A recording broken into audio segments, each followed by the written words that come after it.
Alright everyone, we start off today talking about Ukraine. We have to talk about the banning of the main opposition party in that nation, as well as some minor parties that have some overlap as far as their beliefs go. I have multiple problems with this. Ukraine is effectively abandoning democracy in the name of fighting in favor of democracy. I can understand the knee-jerk reaction by people by saying, look, Ukraine's being invaded by Russians. Ergo, the pro-Russia party there has been banned from holding office, and several thousand people being purged from their various positions in that country. Yes, in time of war, pragmatism certainly is key. The problem is this. I've seen some people defending this by saying, well, the United States has banned communists from holding office. There is an American Communist Party. It is not banned from participating in elections. It's just that people in the United States have very wisely, in my opinion, rejected communism because it doesn't work as an ideology. And that's my main problem with this. When you ban the opposition party under the premise that its beliefs are just too out there, they're fighting for the enemy, they say that they represent Russian speakers in Ukraine, and it's funny how the linguistic thing has played a huge role in this. That is a blot on the pro-Russia thing. Well, the Ukrainians largely speak Russian. Ergo, we should be reliant on Moscow. I don't really understand that point, but okay, if you want to make it. Here's my problem.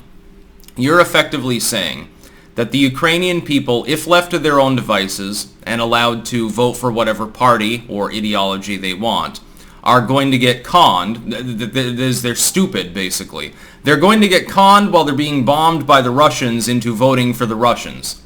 That doesn't make any sense. And this has been a long thing with Zelensky and with the Ukrainian government in general. And by the way, also under the pawns of Russia, which is corruption. This is an element of corruption. This is not how Western civilization is meant to work. The fact that you are afraid of Russians does not mean that a domestic party that simply says, hey, we like speaking Russian and we want closer ties to Moscow should be banned. When you do that, you effectively are attempting to save democracy, that's the excuse being used here by Zelensky's people, by getting rid of democracy. No, we believe in your right to vote. We believe in your liberty and your freedom, but not your liberty and freedom to choose this other potential alternative. As someone who is skeptical of most of the claims Putin has made, the idea of denazification and all this horseshit that he's peddling out in order to continue his invasion, it's dumb as a box of rocks. But that doesn't mean that the party that represents that dumb interest should be banned. The people will reject it on their own unless they're insane or they're stupid. Zelensky is apparently going to declare a large proportion of his own population to be idiots. That's what this boils down to. Link in the description, by the way, you can follow along. There are other parties, minor parties, with little representation that have also been banned. And this was upheld by the courts there in Ukraine. That's not a properly functioning democratic or Republican-style system. It's not a European-style system. It's certainly not an American-style system. Again, when people are bringing up communists within the United States, the U.S. Communist Party is not banned from existence. They are not banned from fielding candidates. The idea is that the American people aren't stupid, and therefore they don't vote for communists. It's as simple as that. Do you think that the average Ukrainian right now, being shelled by the Russians, is going to vote for the pro-Russian party anyway? This is a move of desperation by Zelensky's government and nothing else. You don't have to support the war or support Russia, I don't support either of them, to realize why this is particularly problematic. But there are people that will look at this situation, and they will either bring up the false pragmatist line or just the general oorah nationalist line. The oorah nationalist line is, well, hail Ukraine, defenders of democracy, haha, dead Russians. Well, that's fine. There is a war going on. You're rooting for one side over the other. That makes sense. I like the Ukrainians too. I have no problem with them and believe in their territorial sovereignty, including over Crimea. Yeah, the referendum held there, and the Russian invasion was also illegitimate. It's interesting how this never triggered the kind of visceral response we're seeing now from the United States public and from the European public at large at the time. That's because DC never weaponized the legacy media to press the issue.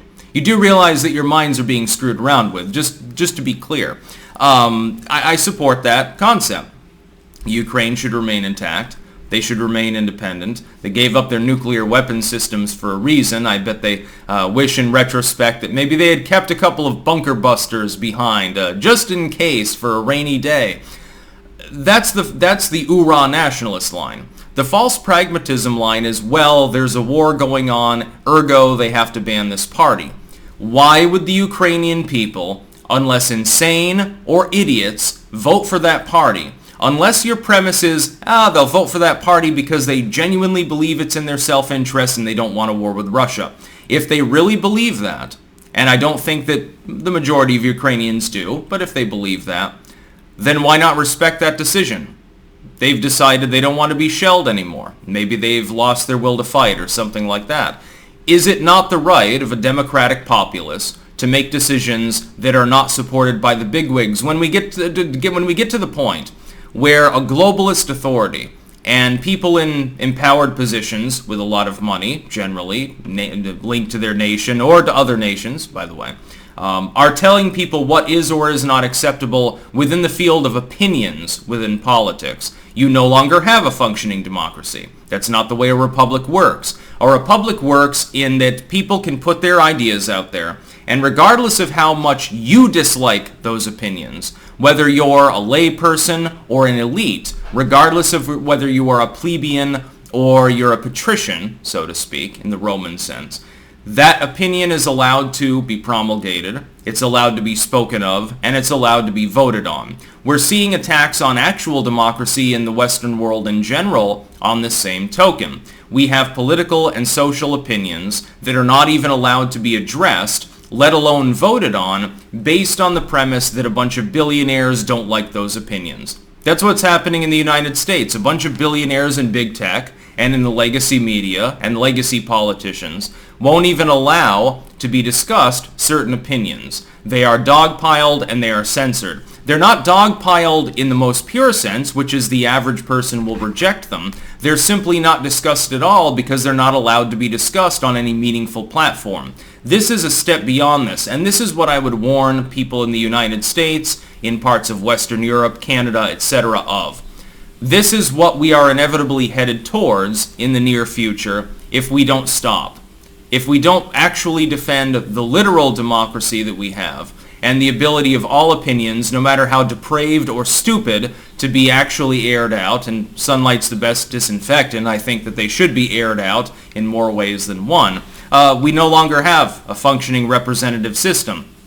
If my opinion can't be aired because somebody with more money than me has decided that my opinion is wrong or bad, and they take up a false nationalistic line to decry it, then there is no representative system. You no longer have the public square. You no longer have a representative system at all, because not all of those ideas are even capable of being represented, because you've got a compacted, heavy, top-down, centralized system more akin to something like China that prevents those opinions from being said in the first place.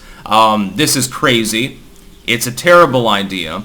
The idea of banning opposition parties, again, based on that false pragmatism in the name of fighting a war, that's authoritarianism. It's not a representative system in the sense of the Enlightenment, in the sense of civilization. This should be decried. Instead, it's being celebrated. It shouldn't be celebrated. You can be as Russia-skeptic as possible. You think that Putin is Hitler. You think that the Russians should be bombed back to the Stone Age. What the hell does that have to do then with the Ukrainian people, according to Zelensky, I suppose, being such big idiots that they'll actually vote for a pro-Russia party in the middle of a war with Russia? If you actually believe that, then your people don't even deserve representation. That's effectively what Kiev is saying right now. That's about all. Peace out.